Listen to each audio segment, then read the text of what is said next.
Hello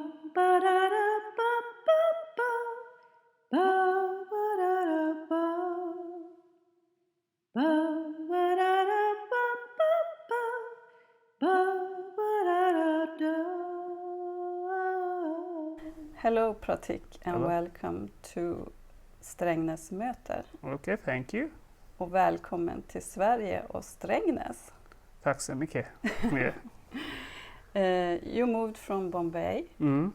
to the little town Strängnäs Mm. for how long?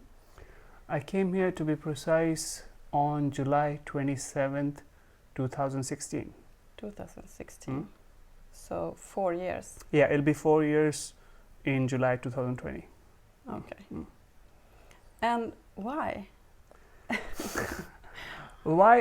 It's a long story, but I'll keep it short. Yeah. I met my wife. We got married this summer in 2012 in India, and she was there for her dental work. And then since then we've just been like, I traveled to Sweden, she came to India a couple of times, and then we had to take a decision whether I move here or she moves there. There were both options, of course, but at the same time it's very difficult for her as compared to me, because being from medical background and then getting all the licenses and degrees or the languages, it's not just like, okay, here I come, at least people speak English. Yeah. But back home there are English, Hindi, Marathi, different like multiple languages, and it was going to be really difficult for her. And then she had found a really good job, and it felt really cruel for me to like push her to come to India. So we decided, why not I come here and see how it goes. If I like it, if I don't like it, we always have an option to like explore some other place later on. It's such a difference between Bombay and Strängnäs. Yes, it's like a perfect example of two extremes, I would say. Being in, of course, I was not born in proper Mumbai. I was born suburbs of Mumbai. You could call like 70-80 kilometers further south of Mumbai. But still, even if it's not Mumbai, like even the smallest of town around Mumbai is more buzzing. And so when I moved in here, it was a complete difference. But at the same time, I've lived in US, I've lived in UK. Of course, I lived in London in UK, so it was again crowded. But in US, I lived in a small town, so I know how it goes. I was expecting it. I had come here before moving here, and I kind of like enjoyed it, to be honest, at first, because also now also, but not just at first. But when I came in, it was really quiet, but it's like a perfect balance of chaos and quiet. So I think I like it. Yeah. And what do you do for a living? I am right now I am a yoga teacher. I teach yoga in Strängnäs and Mariefred, sometimes in Stockholm. Did you do that in India too?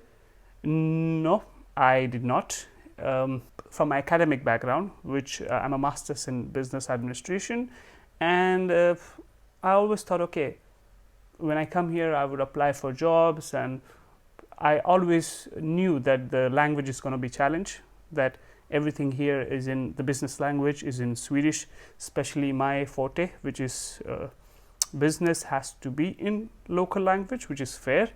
So I faced a lot of challenges to get a job, and that's when I decided that, okay, I have a skill, I come from a tradition and a culture which is very unique and which is very beautiful and which is very helpful for people, which could be, and why not just start to do something rather than just sitting at home. And that's when I decided to start teaching. This is kind of a like I get money from it, I pay bills from it, so it's kind of become my profession now.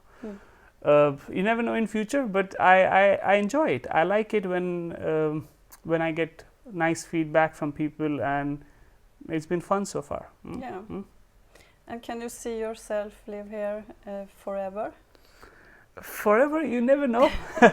But I see myself live here. First, to be very honest, I will be very honest to you. First, first year was very difficult because I didn't know what's going to happen. There were a lot of rejections from the jobs I had applied everywhere. But since I've started teaching, and I've started to see a lot of possibilities of, different different variations of meeting different people, doing things you like. Maybe not the best from the economic point of view, but at the same time, when it comes to satisfaction of doing something what you like, I love it. So you never know what future holds, but I have I don't plan that, oh no, I want to leave the country. No, nothing like that. And what do you think about the people here in Sweden? I think at first impression they come across really cold. Like, of course, the climate and less population, and maybe I don't know, I don't want to judge too much, but as you get to know them more and more, they are normal, just like everyone else. I think they're really nice. They open up slowly.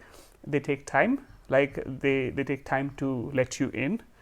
But you told me once when you go for a walk, for example, they don't say hello to you, and that's a difference between. Yes, of course, that's a big difference between India. But I accepted it after a certain time, because I realized that it's a different culture, it's a different life, it's a different probably different mindset.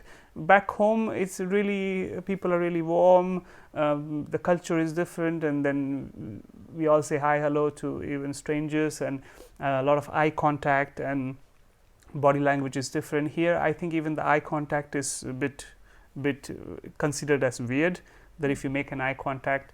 So yes, I had that was one of the things that I found it difficult, not kind of difficult, but different, that because I keep on saying hi, hello, and then when my wife is walking with me, she's like, no, I don't know you, because this is not what we do here.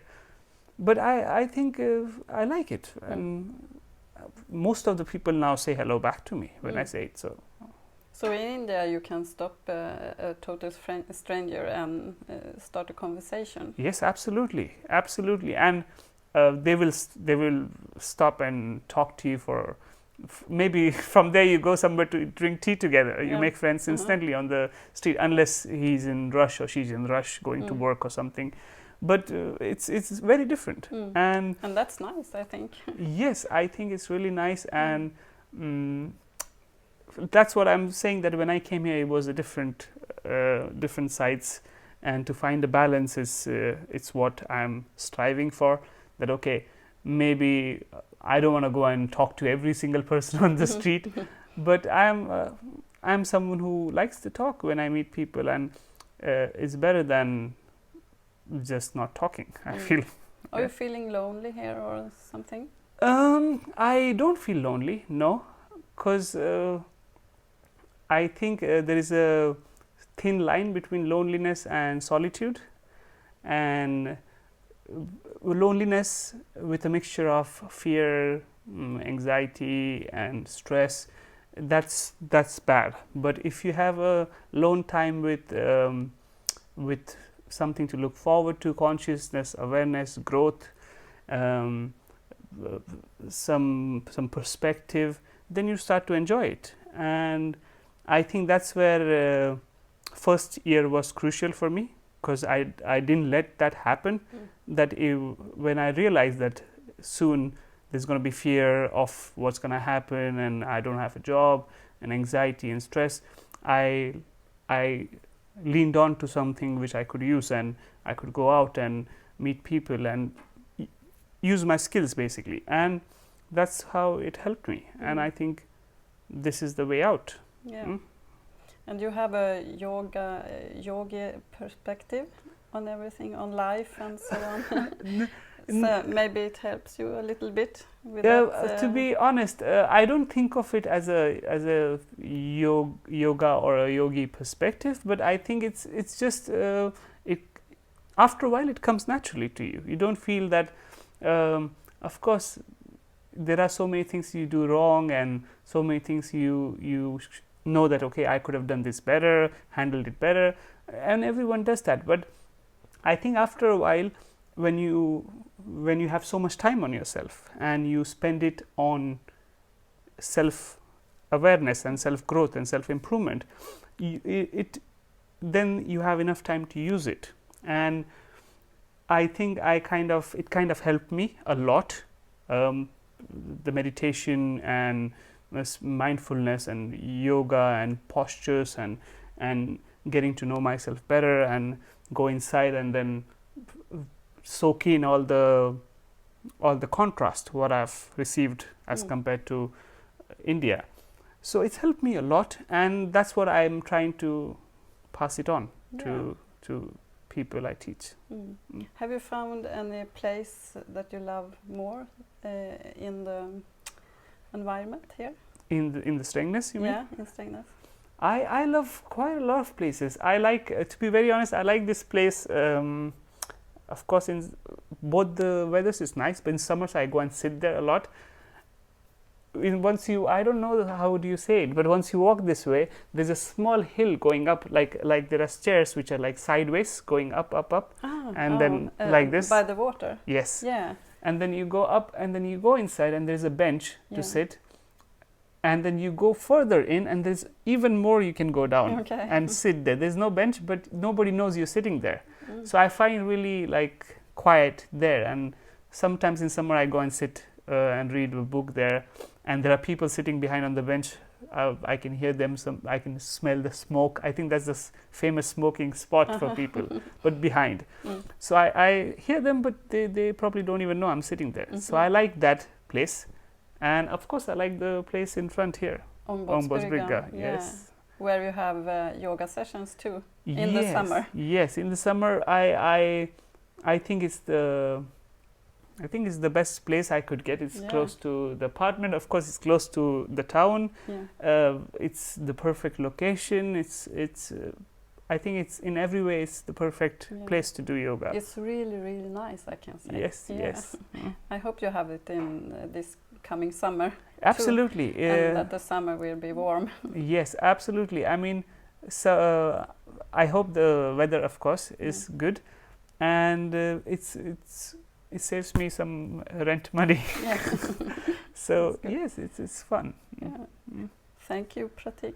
Thank you so much. I will come back to you and talk more about yoga, I think. Yes, absolutely. Yes, we can. And next time I would try to use more Swedish words. Yes. I'm sorry, and thank you for your patience that you have to talk in Swedish, and even to your viewers that. I thank you and appreciate that. Yes, thank you. Thank you.